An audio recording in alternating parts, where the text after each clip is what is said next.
63ാമത് തൃശൂർ പൂരം പ്രദർശനത്തിന് തേക്കിൻകാട് മൈതാനിയിൽ തുടക്കം. കേന്ദ്രമന്ത്രി സുരേഷ് ഗോപി ഉദ്ഘാടനം നിർവഹിച്ചു. പൂരം നടന്നു തീരാത്ത ആഘോഷമാണെന്ന് കേന്ദ്രമന്ത്രി സുരേഷ് ഗോപി പറഞ്ഞു. ഏപ്രിൽ 26-നാണ് പൂരം ആഘോഷിക്കുന്നതെങ്കിലും അതിനു മുമ്പ് വോട്ടിങ്ങിലൂടെയുള്ള ജനാധിപത്യത്തിന്റെ പൂരാഘോഷം തുടങ്ങിയെന്നും സുരേഷ് ഗോപി കൂട്ടിച്ചേർത്തു. പശ്ചിമേഷ്യയിലെ സമാധാനത്തിനു വേണ്ടിയുള്ള പ്രാർത്ഥന കൂടിയാകണം പൂരാഘോഷങ്ങളുടെ ചടങ്ങുകളെന്നും മന്ത്രി പറഞ്ഞു.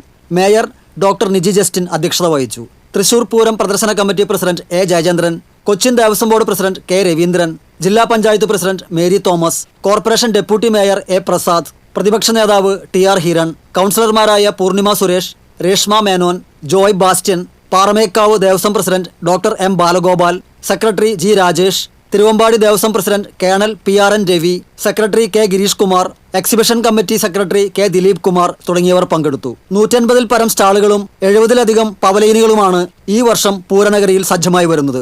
Super reality 5D dome theatre ഇത്തവണത്തെ പ്രത്യേക ആകർഷണമാണ്. സാധാരണ ദിവസങ്ങളിൽ പ്രവേശന ടിക്കറ്റിന് 50 രൂപയും പൂരത്തിന്റെ 3 ദിവസങ്ങളിൽ 60 രൂപയുമാണ് പ്രവേശന നിരക്ക്. TCV തൃശൂർ.